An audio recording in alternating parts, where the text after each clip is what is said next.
Assalamu alaikum wa rahmatullahi wa barakatuhu. Walaikum assalam wa rahmatullahi wa barakatuh. Wa alaikum M- assalam. MashaAllah, mashallah. It just took you brothers one try last time to know how to use this. Everyone's on the same time. Subhanallah. We're rock and MashaAllah. rolling, man. We're rock and rolling. Yeah, so as you know, this is the What's Happening Muslims Weekly Roundup, where we're going to discuss many of the issues that have been affecting the Ummah that's been going on in the previous week or so. So without further ado, let's make a start, inshallah ta'ala. I want to start off with a story that's been broken, shall I say, last week in regards to a change in the male guardianship system in Saudi Arabia. What we can see is through some of the reforms, particularly with this rule, with this change of law, we see that women can travel and live alone without permission of a male guardian. Then there's also the issue to do with that women can make Hajj by themselves without a mahram, a male guardian. Now, a lot of this might seem just, things that people can do around the world anyway. So what's the problem? But we know obviously there's a deeper underlying agenda at play here. So, brothers, what's your thoughts on what's going on in Saudi Arabia in the past week?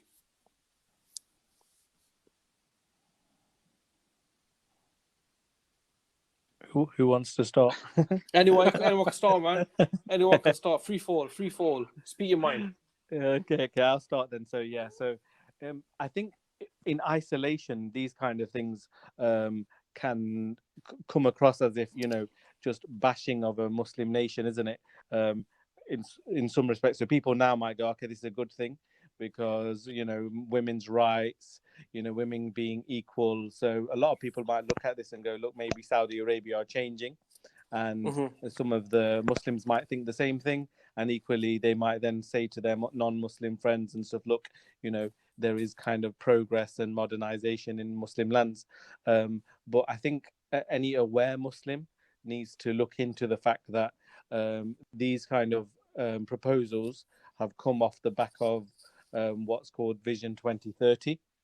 And Vision 2030, at its root, is to secularize Saudi Arabia and the Muslim lands. It's to bring secular ideas into the Muslim psyche, and is to gradually get rid of the Islamic social system, which we see as which is one of the remnants of the Islamic civilization.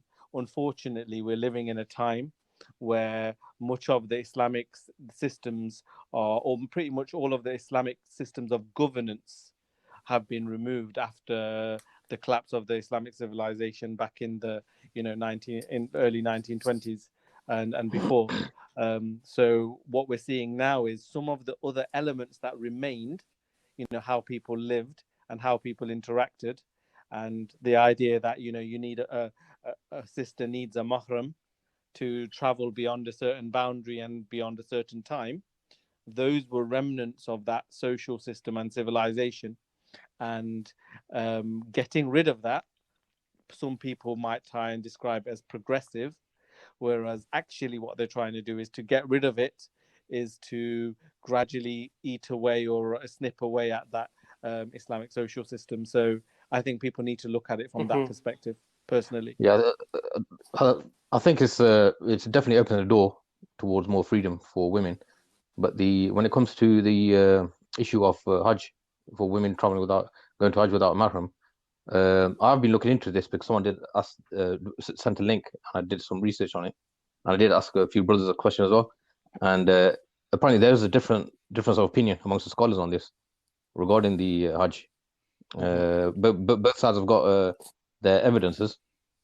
Some say it's categorically haram, and some say it's permissible. So which is different opinion, and at the end of the day. But the issue of the thing of women traveling generally without mahram is probably is another issue, which the thing is in me. The thing is in me, just to put it back to you, is that the issue isn't just women traveling. The way it's being said is that not just traveling, that women can live alone.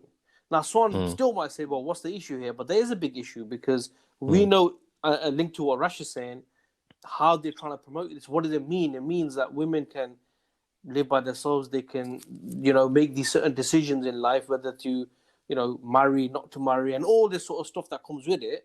Definitely. The male guardianship gets thrown out the window, isn't it? So male no longer is the guardian or the protector of the woman. Basically. And that's from Islam. That's from Islam, isn't it? That element of the male guardianship, right? Definitely, yeah. Yeah, the other way I'm looking at it as well is that there's a bit of a double-sided thing here. So one is the promotion of kind of liberal ideas of having freedom and women and men, everyone having the choice and kind of living to their whims and desires. That's one element, and obviously that's kind of entrenched in liberalism. That's why they live, to kind of just seek to satisfy their own pleasures and their wants and needs.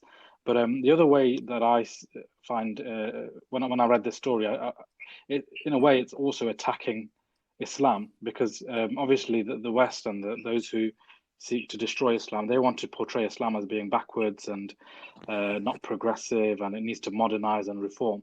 So when nations like this do things like this, it's not, we can look at the fiqh and all of that of it, but actually there's a context behind this. And that is to kind of show that Islam is backwards now and needs to change, and we need to come to the modern times. And even Saudi Arabia, the nation that's meant to be representative of Islam to the world, is now progressing.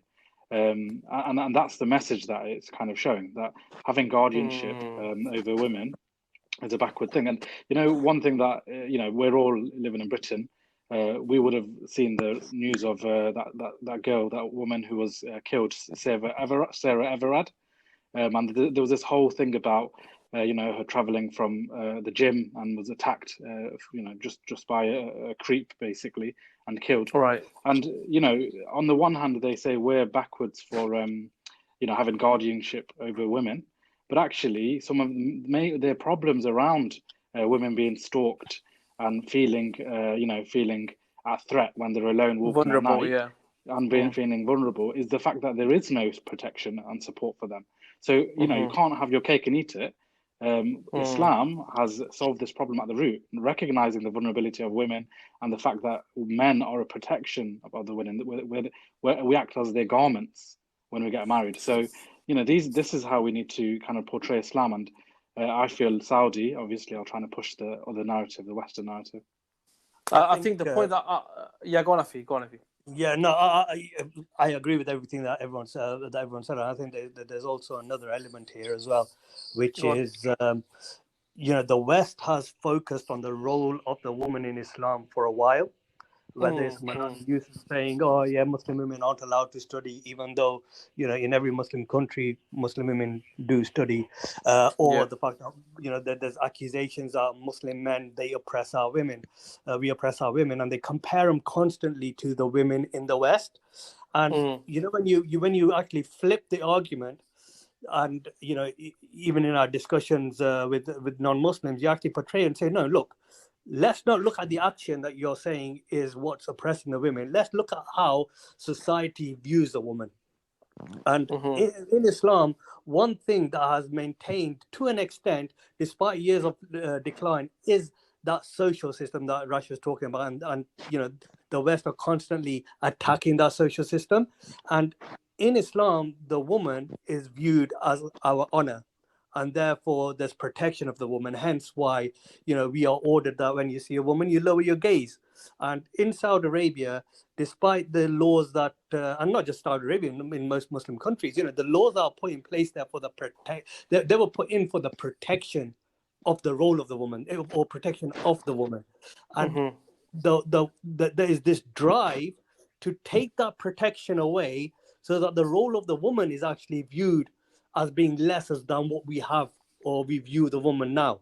So therefore, a woman will then demand more rights, and therefore you'll start seeing women demanding to be viewed in the same way as women are viewed in the West, hence equality, etc., etc.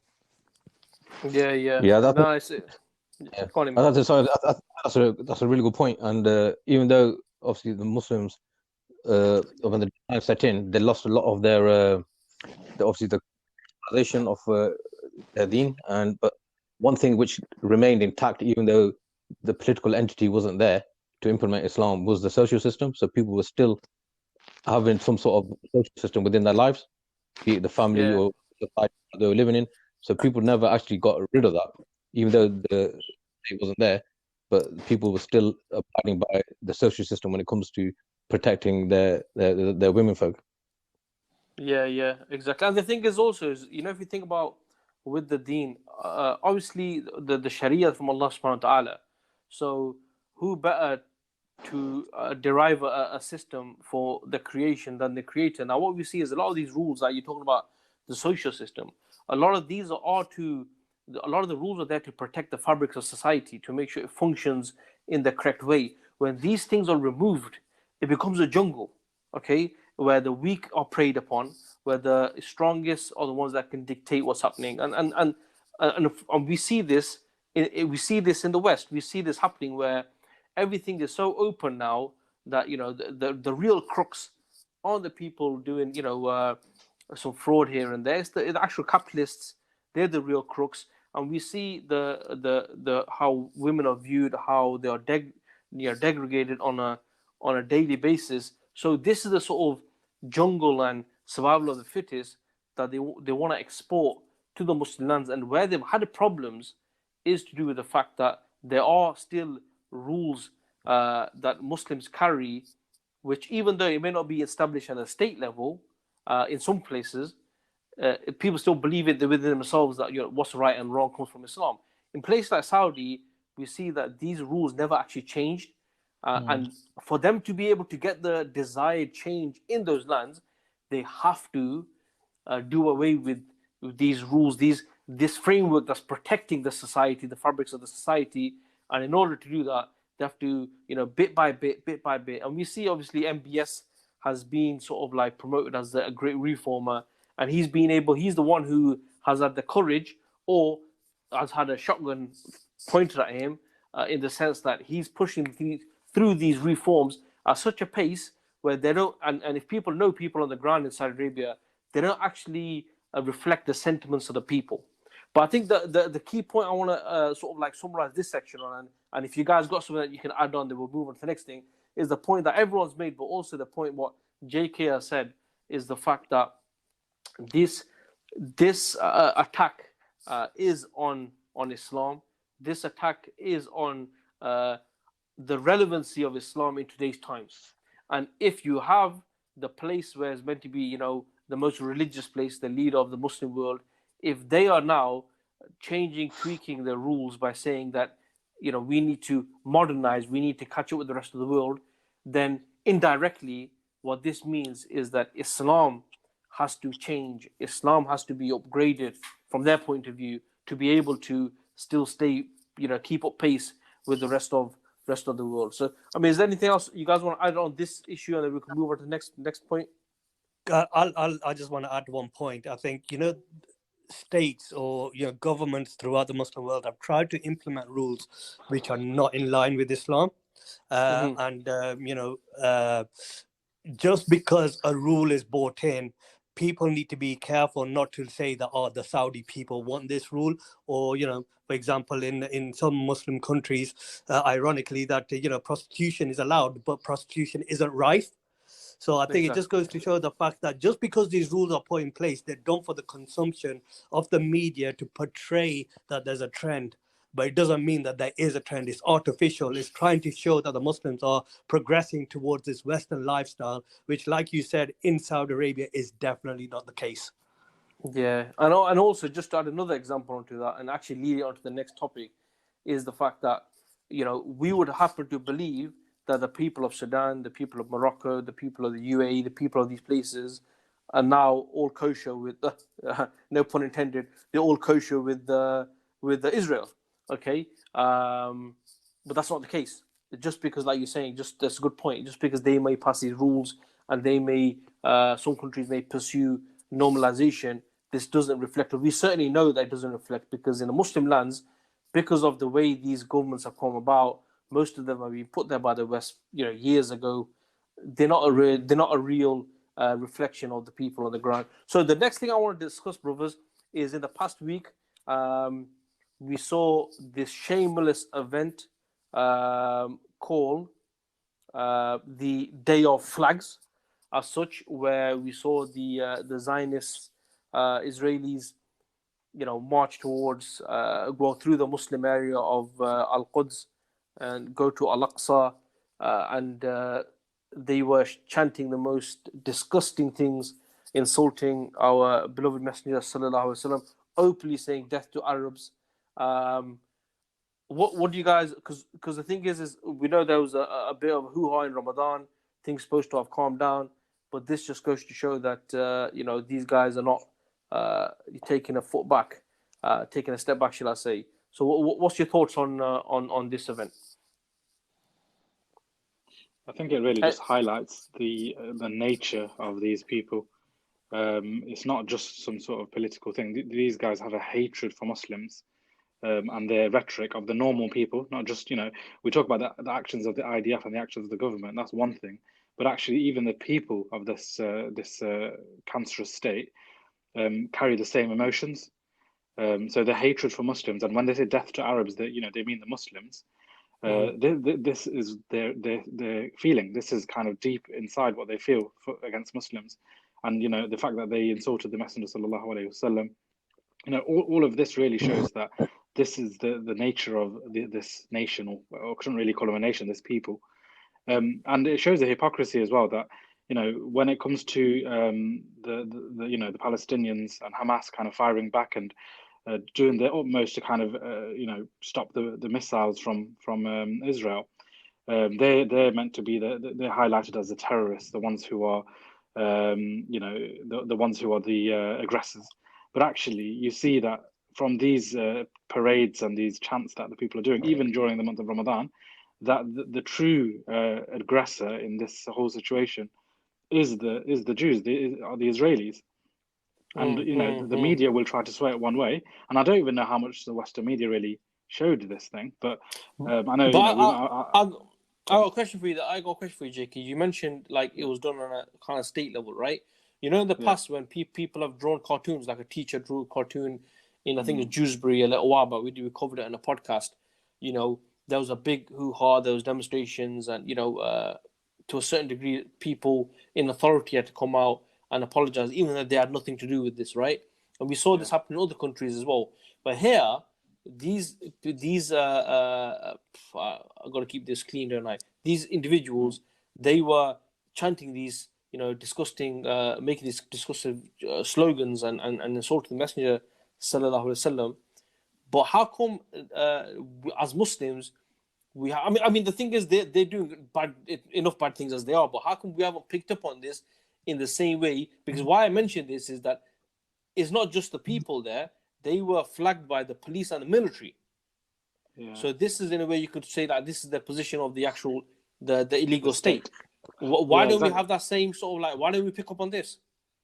And it's a really good point. It probably should be more of a reaction, because in the past it's been one-offs, like your Charlie Hebdo's and kind of organizations, and you've had like the rhetoric that they may believe it, but the governments have had a rhetoric to come out and kind of try to kind of lessen the blow. With the case with Israel, is that it's a really good example of them being blatant in their thoughts and what they really feel like. Even, for example, when Netanyahu, that leaked video of him talking about killing the Muslims, and you would have seen a lot of quotes from Naftali Bennett, the new Prime Minister of Israel, talking about how he, openly killed Muslims and there's no problem with it. So you can see that this state and its people are kind of, what's the word? I don't know what they have this hatred throughout. So yeah, it's a good question. I don't know the answer really, but it's a good question. How comes it hasn't caused as much of a reaction as the others? Who knows? I'm not sure. What do you guys, the other guys? What do you think? Why have we not picked up on that, or people picked up that mass? I think the question.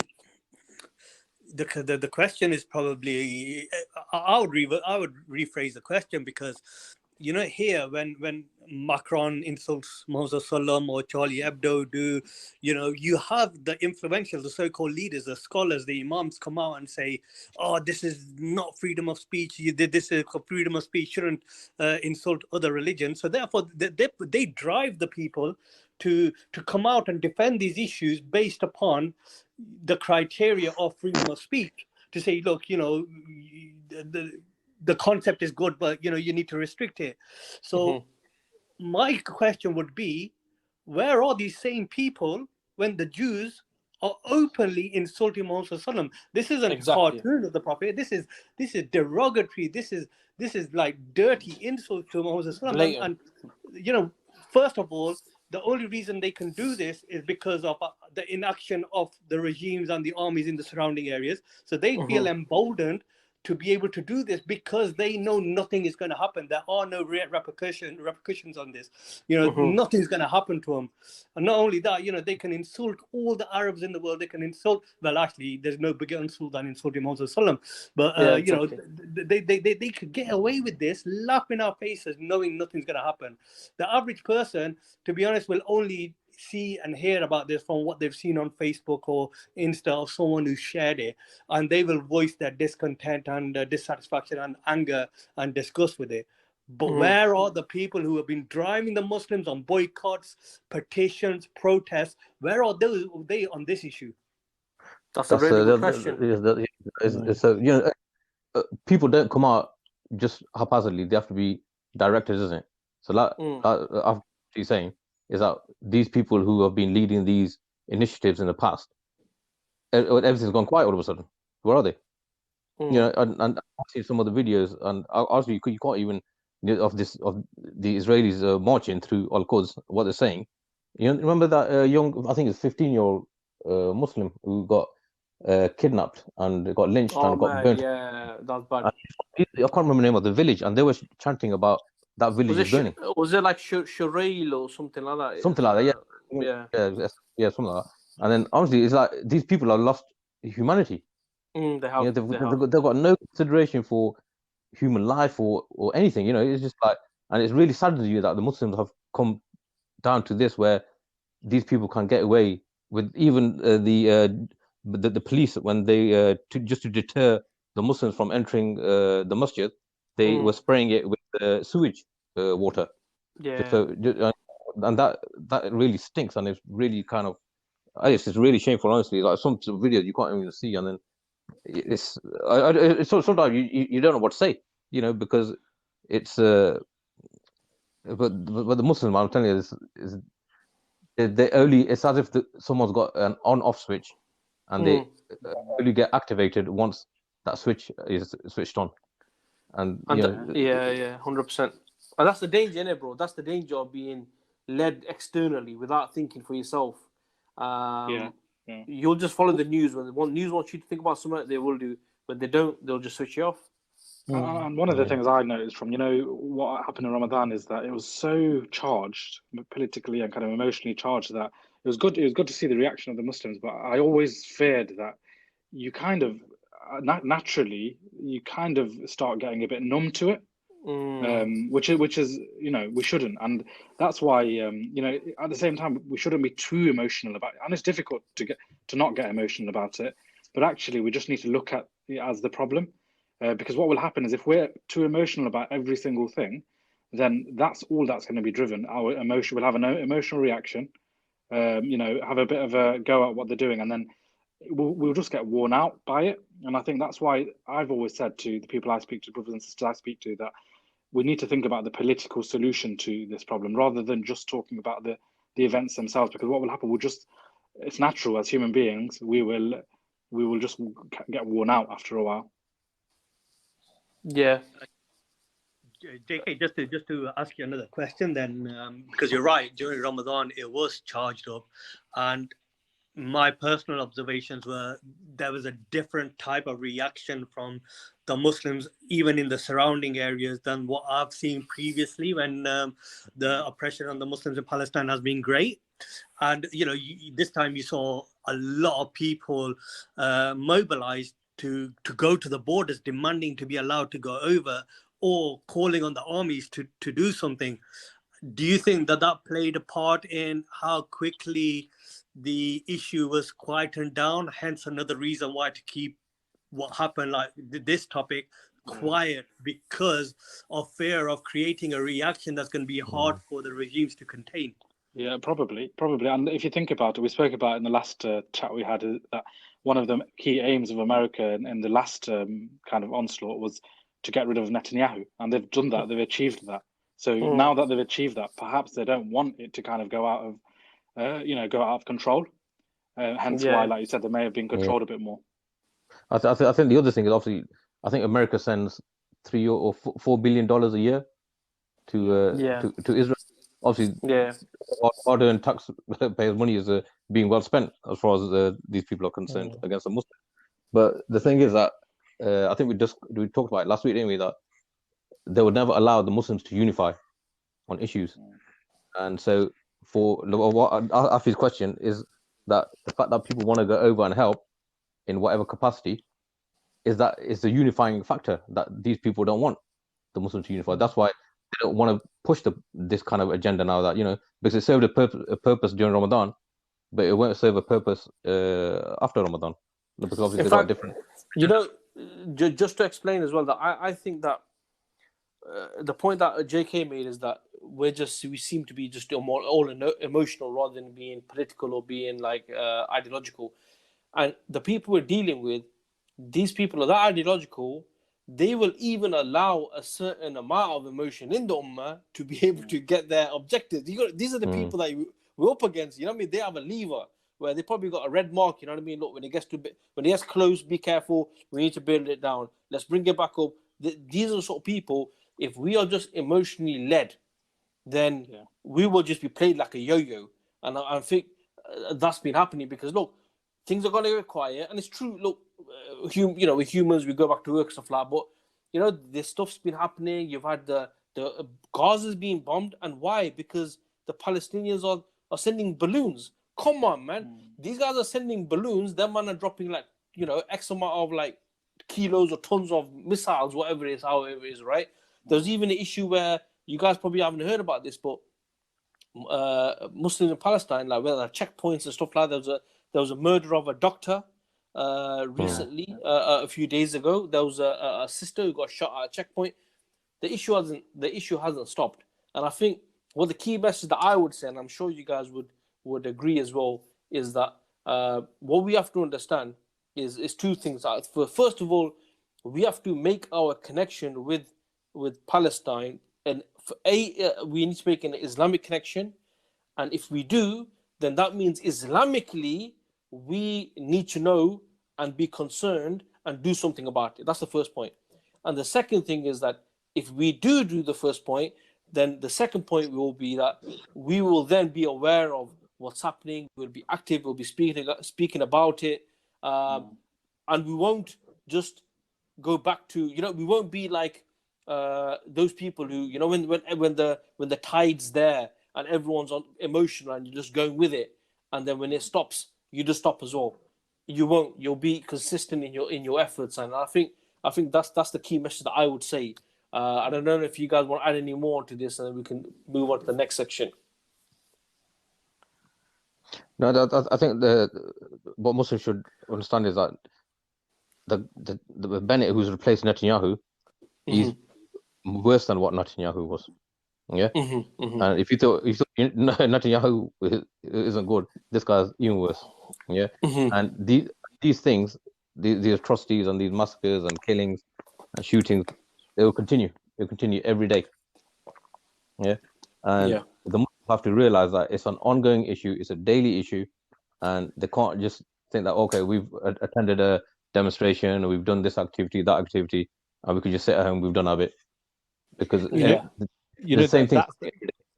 That's the main point. I think what makes these kind of things difficult sometimes is this aspect that when all the bombing was happening, there was something that was tangible that people were working towards. So there was the tangible result at the time was the ceasefire.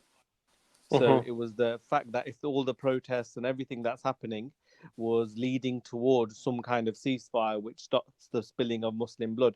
So when that tangible kind of objective happens, then everybody loses that emotion, because it's like, like I think you all highlighted, you're all everybody's on a there was obviously Ramadan, there's the emotion of your brothers and sisters suffering, and you're building up towards something. There's all these protests. This is one of the issues with things like protests and things like, a sudden reaction for a very temporary goal. Because what happens is when you reach that temporary goal and and your that emotion dies back down again, then it's very easy to let other things slide. So now what's happening is we've seen them bombing our lands and killing people. Then them just marching with flags seems like, oh well, if they can kill our people, then marching with flags isn't, we don't maybe see that as bad. Okay, because we expect worse. When you expect worse from them, if they do something slightly less, then you kind of like, well, go, okay, but what can we do to stop it? And I think that Mm-hmm. emotion element has died down. And then, yes, there are people who have seen that and said, look, we need to call this out. This is worse because actually you're insulting our beloved Prophet Sallallahu Alaihi Wasallam.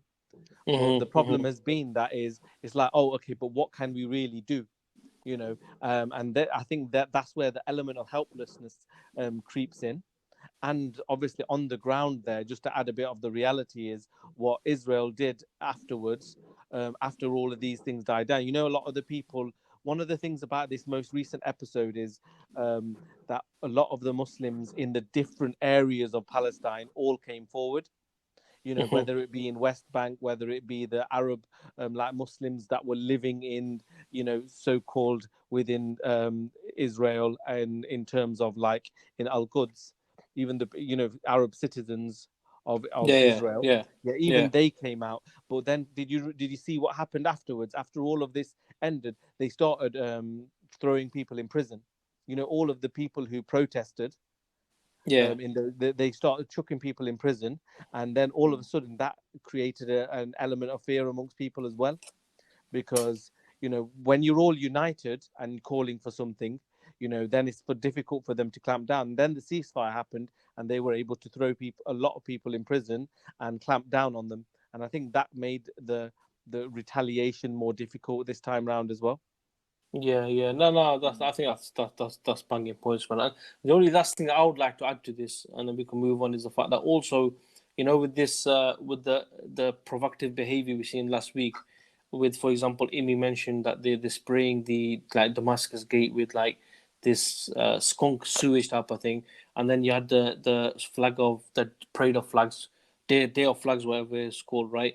Is what it shows is that it's also a message, I think, that when this new government came into play, one of the things Netanyahu was saying is that, look, this new government is made up of different factions, and they're selling the Zionist project in a way. They like sort of Mm. giving up. So what they did was they came down harsh, right? But then also think about this as well.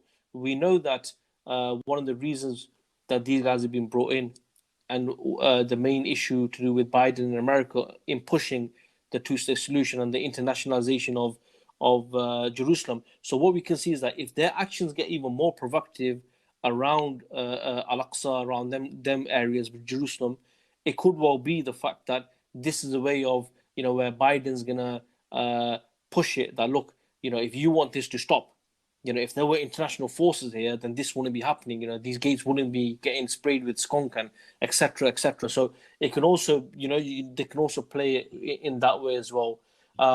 So okay, let's move on to the next topic. And this topic, I'm just gonna throw it straight at Imi, because he wanted to speak about this last week, and we never had time. So I'll start off with him, bro. The G7 meeting that occurred.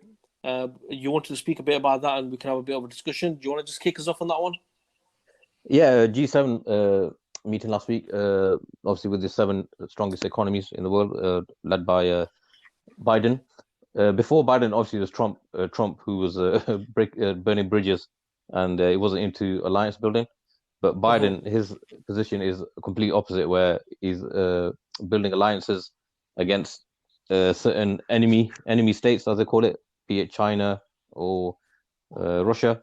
But the G7 in this instance was heavily kind of focused towards trying to curb China and its growing influence in that region, also in parts of Africa as well.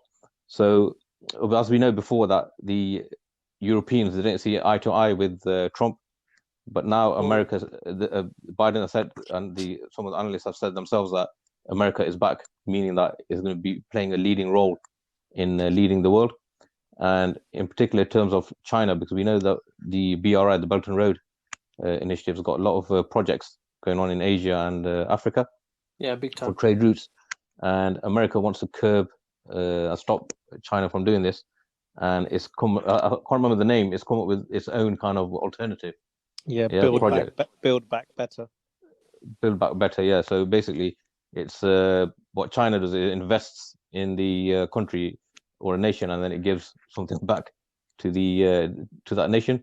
But as we know, the colonialists, they've really got a checkered history and a really, really bad history when it comes to trying to what they call invest. What they actually do is colonize the land, and for its own benefit. Bro, they actually bend you over backwards, and I don't mean that in a bad way, but in reality, that's what they do. It's different from how Chinese do it. Yeah. But the other interesting thing is that, you know, the Europeans in particular, they're so like vulnerable to internal conflict. If they haven't got an enemy that unites them, they'll fight between themselves. Example of this is, you know, when the fishing dispute happened between Britain and France, and France had to sent his navy, and Britain sent their navy, and all. It wasn't going to come into a war, but there was some kind of standoff taking place here. And then now there's something happening with the Good Friday Agreement or something with Northern Ireland with the border dispute, and over sausages now. Yeah. So they're having some good dispute sausages. So fish and sausages, you know what I'm saying? Yeah. So you know, with the West. Now carry on, man. It's all about Captain. What was the guy's full fingers, man? Captain Birdseye. And then you carry on, bro. Yeah, but if these people, if the West doesn't have if they're not united against an enemy, they'll start infighting, and they know that themselves. Yeah, and that's why after the death of communism. They didn't waste any time in naming the next enemy, and who was it? It was Islam, wasn't it? Yeah. But don't you think Biden knows this? And whilst Trump's America was a bit more of a destructive force, this guy Biden, he understands that, you know, for their battle against Islam, their battle struggles against China, or even from, you know, a case of promoting and spreading the ideology, you know, Europe is a key member of that struggle, you'd have to agree. So he is now trying to stop those internal issues, so in order that they can sort of like keep the Europeans on side, and not just on side, but have it so that they're actually useful to them. Yeah, definitely. And also NATO, isn't it? NATO was set up for to defeat communism, to fight communism. And now communism is no longer around. NATO needs to redefine itself, redefine its mission against Islam. So Europe and America, obviously, that's what NATO is, isn't it? It's an alliance between Europeans and the Americans. So NATO was set up just to stop the spread of communism and to fight it. And now it needs to refocus itself on Islam as the enemy. Can I just interrupt, Maj? There's been someone posed a question. Might be worth listening to it. Okay, let's give it a go. So what I wanted to ask is, like, does it feel different being Muslim or Muslim? Like, do people treat you any differently? Like,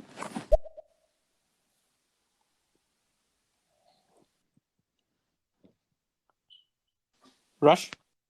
Okay, yeah. It's a bit off topic, but yeah, if in the context of what we're discussing, I don't think it really is relevant, but I can say that in the world today that we live in, depending on where you go, certainly with the media portraying Muslims in the way that it does, it can feel like you're somewhat up against it. Yeah, I think we're quite fortunate in some areas that I think people are quite welcoming, but I know where there's more of a far right kind of type following and stuff like that. I know sisters, certainly brothers, I think it might be a bit easier for, but I know sisters, because you can identify them more easily with the hijab, I'm sure, for them.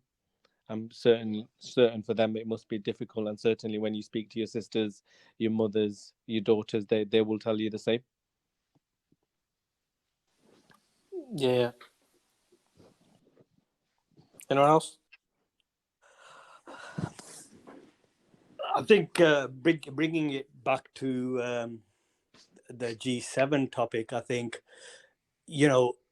observations of when groups get together at G7, etc. It should be a wake-up call for a lot of people, in the sense that this is the elite of the world who are defenders of capitalism. These are the biggest capitalist nations who aren't even united amongst themselves, like Imran said. So this way of life that they're trying to impose upon the Muslim world, trying to get us to leave our way of life. So I think back down to the question that was asked, are we treated differently? Well, the world's got a agenda against Muslims. So, they and it's been clearly stated that it's not about being Muslim per se, it's about what being a Muslim stands for. And the alternative is this way of life that the people themselves don't even unite on. And the only one issue that all these G7 countries, and used to be G8, are united on, and the one thing that they will come together on, is when they see that ideological threat. So for Muslims who are trying to say, yeah, economically we need to improve ourselves and then we'll get into a position of strength, just like what China is. Well, you've seen there, even America won't let China progress. So why would they let a nation or a country that adopts a different way of life progress economically when they view it as a threat? So for us, this way of life that they're trying to impose us on, doesn't have the ability to unite people. Whereas Islam, if you look at the history of Islam, when Islam went to other countries, there was no oppression, there was no colonization. The people embraced the occupiers. They became one with the country that invaded, the invaders, sorry, not occupiers. They became one with the people that invaded their country as they saw it. They became one with them, adopted that way of life, and then took it to other places. So it was embracing, and they became one with them. Whereas wherever the capitalists have gone, wherever America and Britain have gone as the leading capitalist nations, what do they have? Even with France, in the North African countries, do they embrace them? Do they have pride that we were once invaded by the European countries, or is there hatred for them because of what they stood for? Yeah, bang on, man. So I think there's another comment or question here, Afi. I'm just going to play that, inshallah, yeah? Okay, well, Raj, I appreciate your comment back to what I had to say, my question. Yeah, so that's a good one, Raj. So, inshallah, sort of bringing it Can I so just a really short comment? yeah, go on. One thing, just to step back, when you look at the events of G7, No, I'm not going to end there. I'm not going to end there. I got another question about the G7 thing. Oh, sorry. So maybe you can maybe you can answer this. So what we saw also is within the G7, we saw certain things where we could take away the fact that Biden has changed the approach of America. He wants them to be working together, whilst Trump was the opposite. But also we saw that there was a meeting between Biden and President Erdogan of Turkey. And as we know, when Trump was in power, we saw that President Erdogan, a few of the plans that the America had within Syria in regards to the Kurdish state, they were able to sort of like maneuver against that. So there was a bit of an aggro between them. And we also saw that Biden, before he became president, he clearly said that we need to remove this guy, kick him out by empowering the secularists and so on. So my question to you, Rash, I don't know if you're going to bring this one up, but what do you think about the meeting between them? Do you think there can be any relations going forward between Turkey and America? And do you think Turkey is going to be coming back into the orbit of America that it fought so hard to get out of?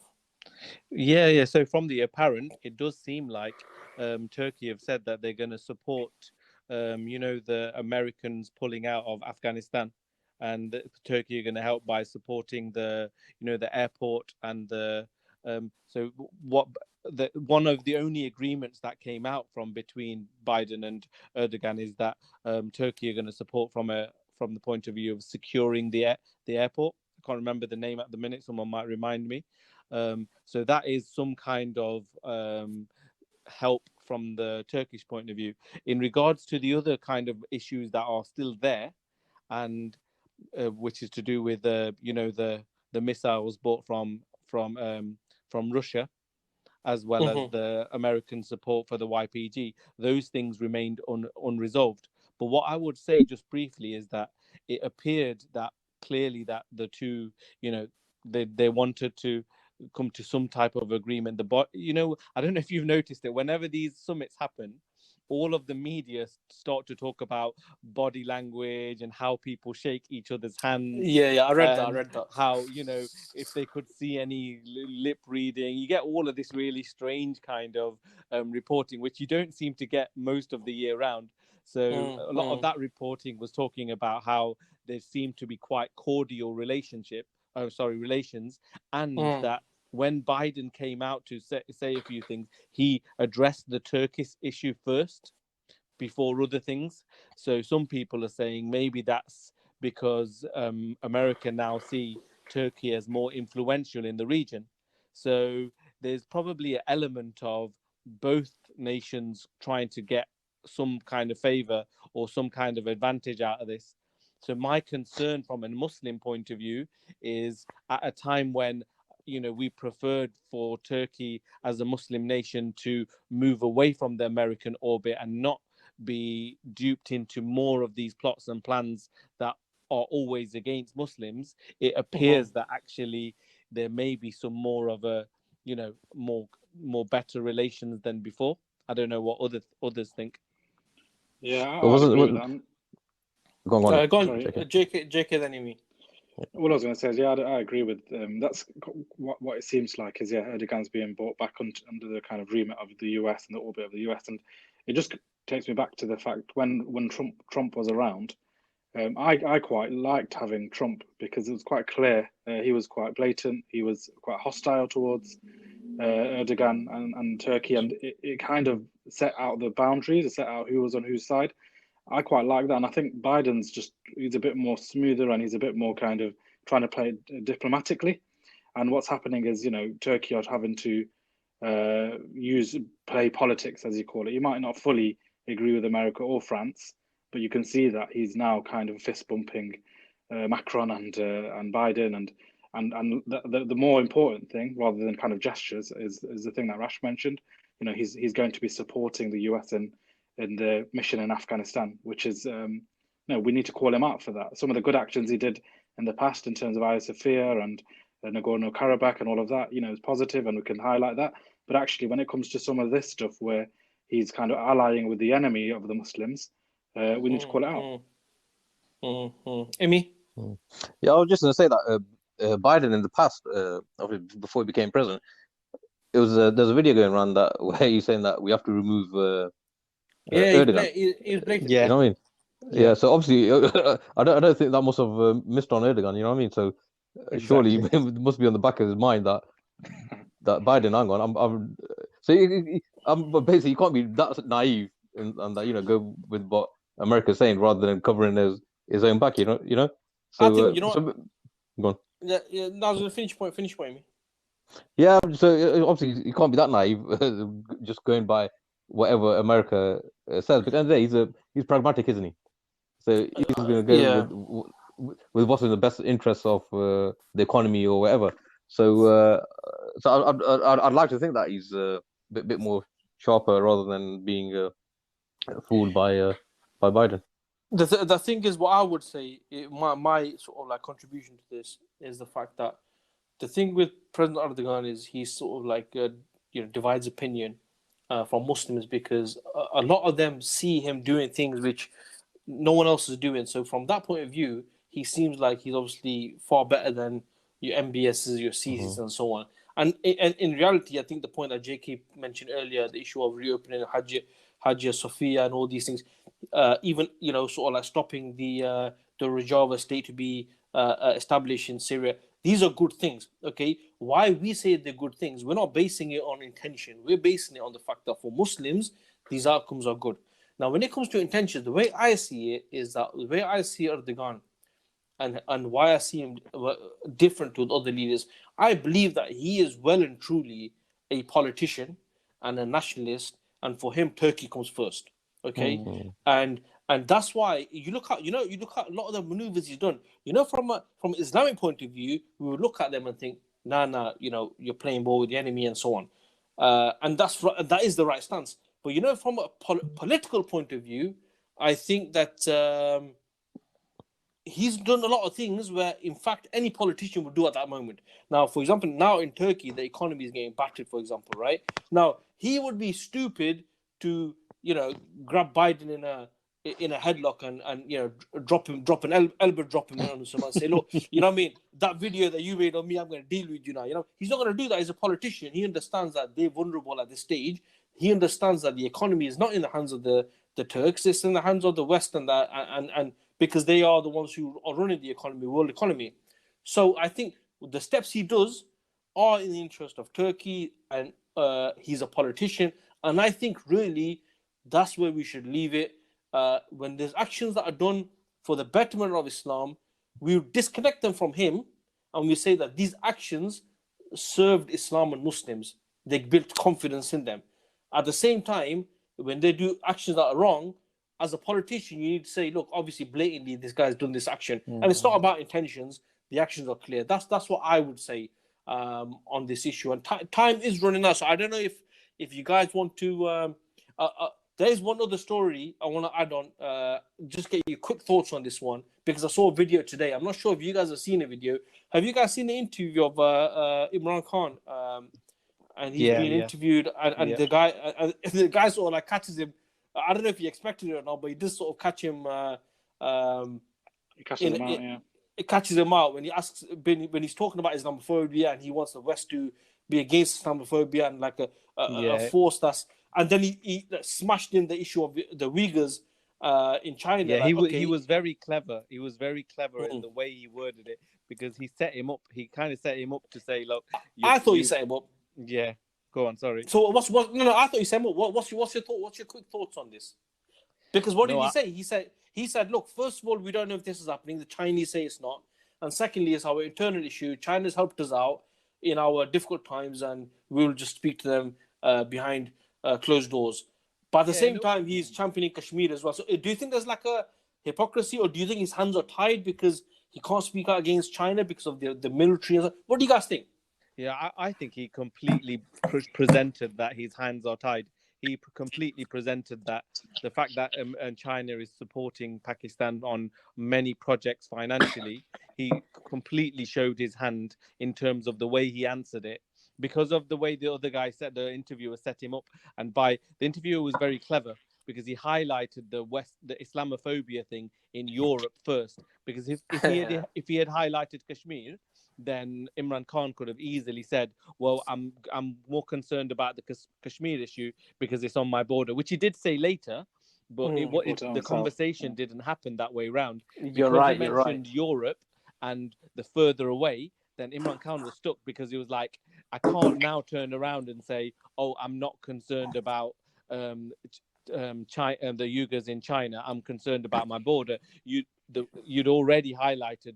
You've exposed Islamophobia out in Europe, which is even further away. Yeah. To be fair, he kind of what's the word? He exposed himself in two ways. One was like him highlighting something so far away, but even when he said, "Oh, I only talk about issues on my border," and the guy was like, "Yeah, but this is on your border." Yeah, like, no, but about Pakistan. It's like, mate, he kept digging himself a bigger grave. It was funny. Yeah, but my take on this is that obviously, with any nation, the economy comes first, because the criteria is benefit, isn't it? Yeah. So regardless of what's happening, it's always going to be based on benefit. But with the Uyghur issue, is definitely, obviously, what's happening there is very bad and wrong. But when the West actually portray or peddle the story of human rights in China, Uyghur, then against the Uyghurs in Xinjiang, is according to their interests. because they want to put pressure on China for human rights or whatever. So they focusing on the Uyghur issue for their own benefit and interest. But if you look at Kashmir and Palestine, like we mentioned, these issues, these atrocities that have been taking place in massacres, they've been going on for longer than the Uyghur issue. But I tell you what, I tell you what was dangerous with that mindset, Imi, because I'll be straight with you, right? You know what's dangerous with that mindset, because I've carried that mindset, is the fact that, you know, because the West are promoting it and we know they have their agenda, we know why they're doing it.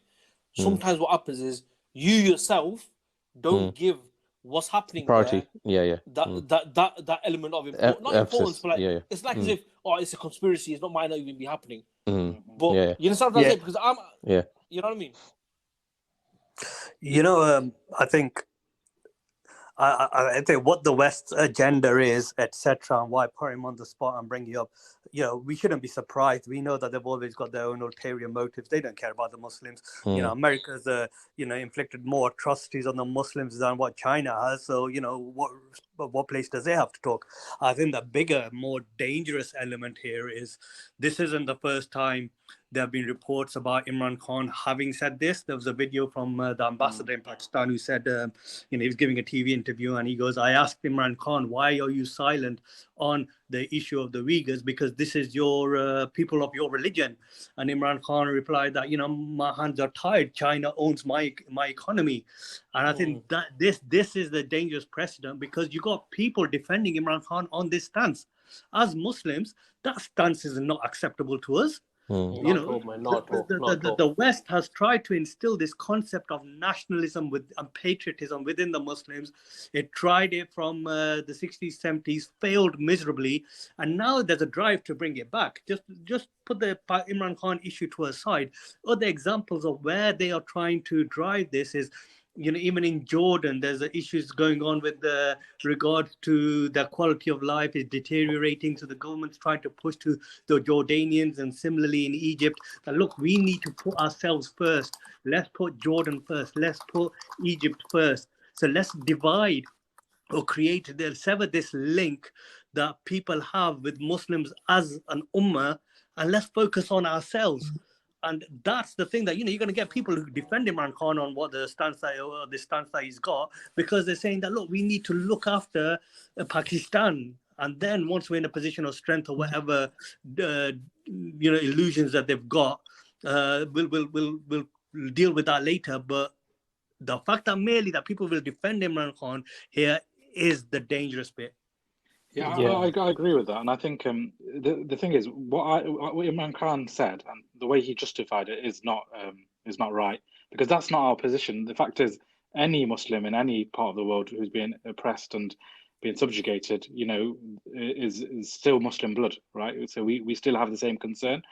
But I at the same time, I agree with what Imran is saying, is that it's being politicized. That the fact is, America are in no position. They aren't in a position to tell us what is right and wrong and who's oppressing and who's not, because they have the most blood on their hands. So I think, you know, this is an issue for the Muslim and the Muslim Ummah, and it's not to belittle what's happening in China. It is happening there, no one's denying that. But when America use it, just to link back to the G7 summit, actually there was something that came out of that called the Center of Excellence for Democratic Resilience at NATO, and this is basically like a charter that is going to really promote human rights. And they want to use that and reintroduce it into the kind of fray to make it like another big point of the kind of allyship or against with NATO allies, is to say that people need to adhere to the human rights of the West. So they will use that against the likes of China and Russia, just for their own benefit, for their own economic benefit. And that's exactly what they're doing here. The fact is, when Palestine was being bombed, they said Israel had the right to bomb and the right to self-defense. Whereas when, you know, with China doing it, where's the consistency? And it's because they're politicizing it for their own agenda, not because they have any humanitarian care or concern for the Muslims. No, very true, man. No, very true. Guys, inshallah ta'ala, I think we have to call it an end now. Sort of hit the hour mark. But really appreciate your thoughts and all the time you've taken out And inshallah ta'ala, probably if you guys are available next week, we do another one. Inshallah. Inshallah, yeah. Wicked brothers, jazakallah khair for that. And I'll get us out on YouTube, and we'll share the link, and people who haven't listened to it, they can check it on YouTube as well. So respect, bros, and I'll catch you guys later. Inshallah. Cool, inshallah. Assalamu alaikum. Welcome. Assalamu alaikum. Wa alaikum salam. Assalamu alaikum. Wa alaikum salam.